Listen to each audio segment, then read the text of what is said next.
প্রেমেরডাঙ্গা গ্রাম পঞ্চায়েতে পালাবদল। বিজেপির সোমা সিংহ বর্মন প্রধান ও সোনালী সরকার চন্দ্র উপপ্রধান নির্বাচিত হলেন। মাথাভাঙা 2 ব্লকের প্রেমেরডাঙ্গা গ্রাম পঞ্চায়েতে রাজনৈতিক পালাবদলের পর নতুন প্রধান ও উপপ্রধান নির্বাচিত হলেন বিজেপির 2 মহিলা জনপ্রতিনিধি। সোমবার 28 জুলাই অনুষ্ঠিত নির্বাচনে প্রধান নির্বাচিত হন সোমা সিংহ বর্মন এবং উপপ্রধান নির্বাচিত হন সোনালী সরকার চন্দ্র। উল্লেখ্য, 2022 সালের পঞ্চায়েত নির্বাচনে এই গ্রাম পঞ্চায়েতে তৃণমূল কংগ্রেসের 12 জন এবং বিজেপির 8 জন সদস্য নির্বাচিত হয়েছিলেন। তৃণমূলের প্রধান হিসেবে সেরিনা আক্তার বানু এবং উপপ্রধান হিসেবে অনিল বর্মন দায়িত্বে ছিলেন। সাম্প্রতিক রাজনৈতিক পালাবদলের পর দীর্ঘদিন গ্রাম পঞ্চায়েতের স্বাভাবিক কাজকর্ম ব্যাহত হয় বলে অভিযোগ ওঠে। গত 30 জুন প্রধান এবং 1 জুলাই উপপ্রধান পদত্যাগ করেন। এরপর নতুন প্রধান ও উপপ্রধান নির্বাচনের প্রক্রিয়া সম্পন্ন হয়। নির্বাচন শেষে বিজেপির কোচবিহার জেলা সভাপতি অভিজিৎ বর্মন দাবি করেন, সম্পূর্ণ স্বচ্ছ প্রক্রিয়ায় নির্বাচন হয়েছে। তার বক্তব্য, তৃণমূলের প্রধান ও উপপ্রধান কোনো চাপের মুখে নয়, স্বেচ্ছায় পদত্যাগ করেছেন। তিনি আরও অভিযোগ করেন, সাধারণ মানুষের সমর্থন হারানো এবং দুর্নীতির অভিযোগের কারণেই তাঁদের এই সিদ্ধান্ত। নবনির্বাচিত প্রধান সোমা সিংহ বর্মন বলেন, দলীয় নেতৃত্বের প্রতি কৃতজ্ঞতা জানিয়ে তিনি মানুষের প্রত্যাশা পূরণে নিষ্ঠার সঙ্গে কাজ করবেন। বিজেপি নেতৃত্বের মতে প্রধান ও উপপ্রধান উভয় পদেই মহিলা প্রতিনিধির নির্বাচিত হওয়া নারী নেতৃত্বের ক্ষেত্রে ইতিবাচক বার্তা বহন করবে। তবে পঞ্চায়েত সমিতিতে এখনও সংখ্যাগরিষ্ঠতা না থাকায় উন্নয়নমূলক কাজে কিছু প্রশাসনিক জটিলতা দেখা দিতে পারে বলেও তাঁদের আশঙ্কা। এদিকে বর্তমান বিডিও অর্ণব মুখোপাধ্যায় জানান, পদত্যাগকারী প্রধান, উপপ্রধান ও সদস্যরা তাদের জমা দেওয়া পদত্যাগপত্রে স্বেচ্ছায় পদত্যাগের কথা উল্লেখ করেছেন।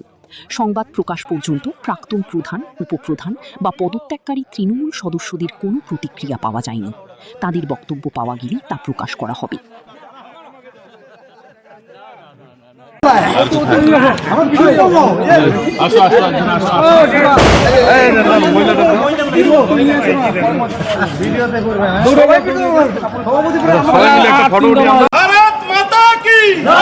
बीजेपी जिंदाबाद, बीजेपी जिंदाबाद, नरेंद्र मोदी जिंदाबाद, भारत माता की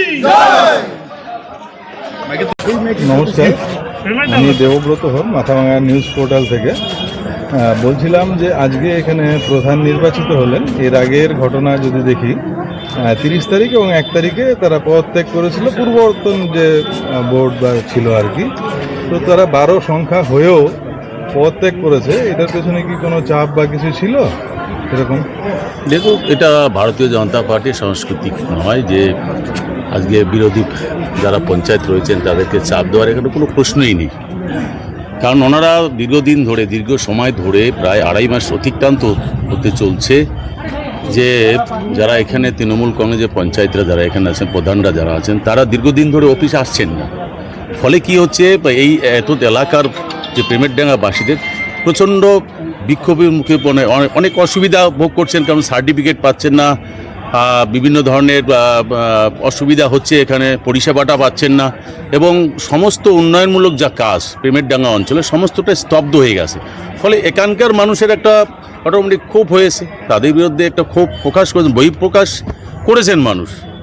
তো তারা স্বইচ্ছায়, আপনারা জেনে নেবেন, ভিডিওর কাছে জেনে নেবেন যে এখানে ভারতীয় জনতা পার্টির কর্মীরা বা নেতারা তাদেরকে চাপ দিয়ে তাদেরকে রিজাইন করেনি প্রধান উপপ্রধানকে। তারা স্বইচ্ছায় করেছেন এবং তার ভিডিও ফুটেজ নিশ্চয়ই আপনার ভিডিওর কাছে গেলে জানতে পারবেন, যেহেতু আপনি প্রশ্নটা জিজ্ঞেস করছেন। সুতরাং আজকে তারা নেই, পঞ্চায়েত অফিসে নেই। তাই আজকে এখানে আমাদের যে 1/3 মেজরিটি পঞ্চায়েত আমাদের এখানটায় আসে এবং আজকে আমাদের এই প্রেমেরডাঙ্গা অঞ্চলে আজকে গ্রাম পঞ্চায়েত প্রধান এবং উপপ্রধান গঠিত। আচ্ছা, সংখ্যাগরিষ্ঠতা থাকা সত্ত্বেও তৃণমূলের কোনো সদস্য উপস্থিত নেই, অনুপস্থিত, মানে এর পিছনে কি মানে কোনো চাপ দেওয়া হয়েছিল বা তাদেরকে? আমি তো বারবারই বলছি, চাপের কোনো বিষয় নেই। তৃণমূলের একটা আমি পরিষ্কার বলছি আপনাদের যে ভারতীয় জনতা পার্টি এটা কালচার নয় বা সংস্কৃতি নয় যে কোনো পঞ্চায়েতকে আমরা চাপে রাখবো বা চাপে দেবো। তারা আসছেন না, স্বইচ্ছায় আসছেন না, নিজেরাই আসেন মানুষ, তারা নিজেরাই আসছেন না। তো মানুষ কি করবে? তো এখানকার স্বাভাবিকভাবেই যেটা আইনি প্রসেস আছে, যেহেতু ওনারা আসছেন না, ওনারা প্রধান উপপ্রধান পদত্যাগ করেছেন, সেই হিসাবে যেটা আমাদের প্রেসক্রাইব অথরিটি বিডিও সাহেব যিনি আছেন তিনি তার আইনমাফিক যা ব্যবস্থা গ্রহণ করা তিনি করেছেন, তিনি নোটিশ করেছেন, যেহেতু প্রধান উপপ্রধান নেই তিনি নোটিশ করেছেন এবং আজকে সেই নোটিশে নিশ্চয়ই প্রত্যেকটা গ্রাম পঞ্চায়েত মেম্বারকে নোটিশ করা হয়েছে। আপনারা খেয়াল করে দেখবেন এবং বিডিও সাহেবকে জিজ্ঞেস করতে আপনার পারেনি, আপনারা জিজ্ঞেস করুন বিডিও সাহেবকে যে প্রত্যেক গ্রাম পঞ্চায়েত মেম্বারদের বোর্ড গঠন করার জন্য চিঠি করা হয়েছে। এখন তারা যদি না আসে সেটা তো দায় তার ভারতীয় জনতা পার্টির নয়। আরেকটা কথা জানতে চাইবো, যদিও ভবিষ্যৎই বলে, তবু বলি, ধরুন এরা যদি ভবিষ্যতে শরণ প্রার্থী হয় আপনাদের কাছে উন্নয়নের কাজে অংশীদার হওয়ার জন্য, সেই ক্ষেত্রে আপনাদের বক্তব্য কি থাকবে? দেখুন, আজকে পেমেরডাঙ্গার বাসী যারা আছেন আজকে কিন্তু তৃণমূল কংগ্রেসকে প্রত্যাখ্যান করেছে। কেন প্রত্যাখ্যান করেছে? আজকে তারা বিভিন্ন দুর্নীতির সঙ্গে যুক্ত। আজকে আপনারা দেখেছেন যে পেমেরডাঙ্গার মানুষ কত অত্যাচারিত হয়েছে, নির্যাতিত হয়েছে, তারা ডেভেলপ করতে পারেনি, ডেভেলপের নামে তারা লুটপাট করেছে শুধু। আজকে এখানে যেগুলো প্রধানমন্ত্রী আবাস যোজনা যে ঘরের থেকে শুরু করে বিভিন্ন স্কিমে যে কাজগুলো হয়েছে দেখবেন প্রত্যেকটা যদি ইনভেস্টিগেশন করা যায় প্রত্যেকটা থেকে দুর্নীতি বের হয়ে যাবে এবং সাধারণ মানুষ তো তার বহিঃপ্রকাশ করছে, পঞ্চায়েতের বাড়ি যাচ্ছে যারা টাকা নিয়েছিল এক সময়। সুতরাং আপনারা বুঝতেই পারছেন কি পরিস্থিতি তৃণমূল কংগ্রেস, অর্থাৎ মানুষ তো এখান থেকে প্রত্যাখ্যান করেছেন তাদেরকে। তারা কোন মুখ নিয়ে এখানটায় আসবে? তারা মুখ দেখাতে পারছে না, মুখ লুকিয়ে রয়েছেন। তো পেমেরডাঙ্গার মানুষ সেটা জবাব দিয়েছে। প্রথমবার পেমেরডাঙ্গা গ্রাম পঞ্চায়েত বিজেপি দখল করলো, কতটা ভালো লাগছে এবং কি কোন কোন উন্নয়নমূলক কাজগুলোকে আপনার প্রাধান্য দেবেন? শুনে নিঃসন্দেহে ভালো, আরও ভালো হব। আমি এখানকার প্রধান বা উপপ্রধান যারা গ্রাম পঞ্চায়েত মেম্বার যারা রয়েছেন আমি বলবো যে আমরা সবসময়, আমাদের মোদিজি সবসময় বলে সবকা সাথ, সবকা বিকাশ, সবকা বিশ্বাস, সবকা প্রয়াস, অর্থাৎ সবাইকে নিয়ে যাতে আগামী দিনে এই পেমেরডাঙ্গা অঞ্চলে আরও উন্নয়ন করা যায়, ডেভেলপ করা যায়, মানুষের পাশে থেকে মানুষের কাজ করতে হবে। আমরা প্রতিশ্রুতি দিয়েছি, আমরা যা সংকল্পপত্র নিয়েছি, যা প্রতিশ্রুতি দিয়েছি আগামী দিনে সেই প্রতিশ্রুতিগুলো আমরা পালন করতে বদ্ধপরিকর।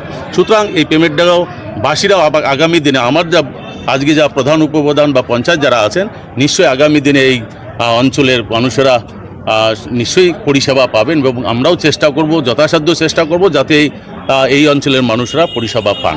পেমেরডাঙ্গার নদী ভাঙ্গন, প্রাথমিক স্বাস্থ্যকেন্দ্র নির্মাণ সহ বিভিন্ন একাধিক সমস্যা রয়েছে, তো এইগুলো সেই সমস্যাগুলো পূরণে কতটা অগ্রণী ভূমিকা? দেখুন, সেটা হচ্ছে গ্রাম পঞ্চায়েতের বিষয় না। আজকে যদি গ্রামীণ স্বাস্থ্যকেন্দ্রের কথা বলুন সেটা বিএমএস সঙ্গে শুরু করে আমাদের ঊর্ধ্বতন কর্তৃপক্ষকে জানাতে হবে। নিশ্চয়ই আমাদের এখানে মিনিস্টার আছে, সেটা দেখা হবে। নদী ভাঙ্গন যেটা ইরিগেশনের বিষয় আছে নিশ্চয়ই সেটা আলোচনা হবে এবং প্ল্যান যাবে, তারপরে নিশ্চয়ই পার্টি সেটা ভাববে। বা আমাদের যারা বা আমরা যে ভারতীয় জনতা পার্টি যে সরকারে আছে, এখানে এমএলএ আছেন, পঞ্চায়েতরা আছেন, পঞ্চায়েত যদিও আমাদের এখানে পঞ্চায়েত সমিতি এখনও পর্যন্ত আমাদের দখলে নেই, সুতরাং একটা মানুষ তো একটা অসুবিধা উপভোগ করছে। নিশ্চয়ই আমরা নদী ভাঙ্গন থেকে শুরু করে যা ডেভেলপমেন্ট করার সেটা আগামী দিনে নিশ্চয়ই আমাদের পার্টি চিন্তাভাবনা করবে। ধন্যবাদ। ঠিক আছে। মাথাভাঙা নিউজ পোর্টাল থেকে দেবব্রত হর, আপনাদের অনেক অনেক শুভেচ্ছা। আপনারা সাধারণের জন্য কাজ করবেন আশা করব। আপনি দুটো কথা বলুন।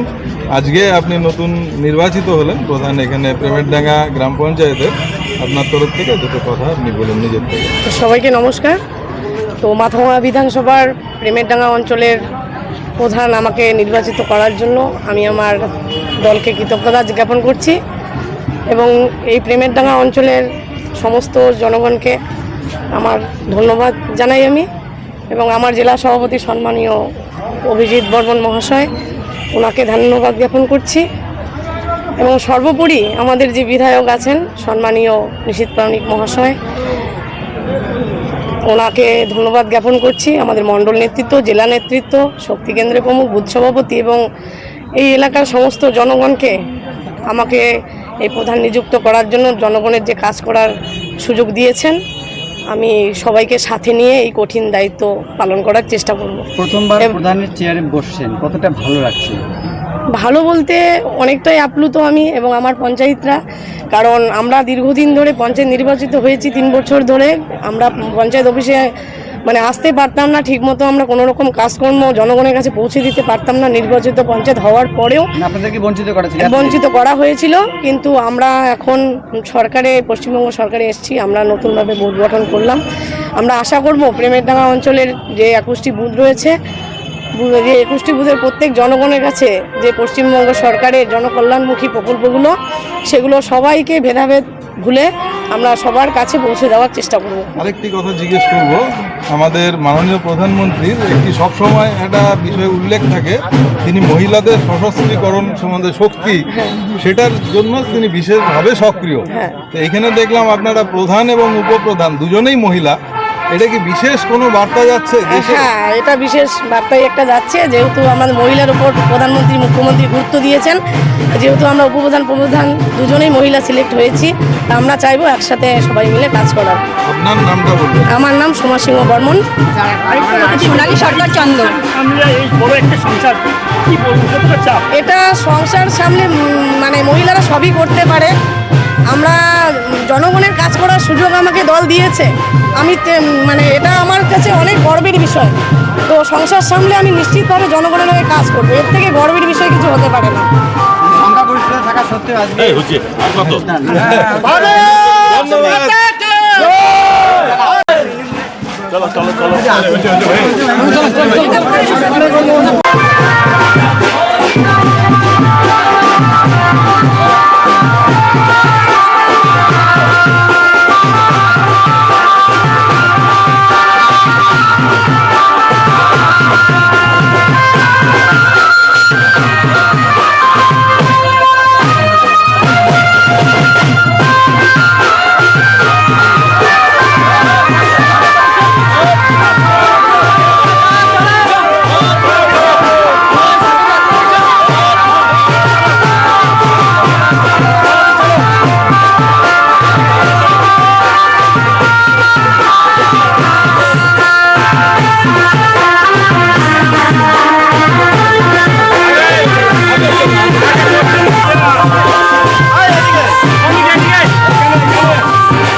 কি বিষয় বলেন?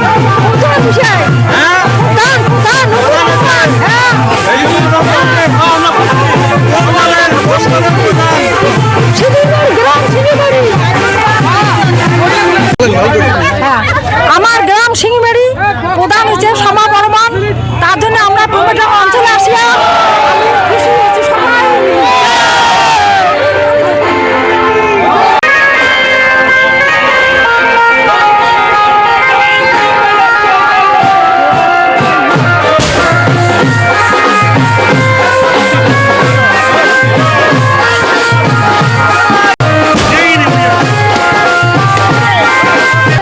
নয়া প্রধান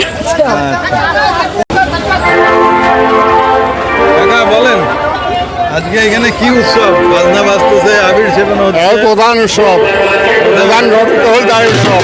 কোন দলের? বিজেপি। আপনার বাড়ি কোথায়? আমার বাড়ি তেঁতুলিগুড়ি। আপনার নাম? সিদ্ধেশ্বর বর্মন।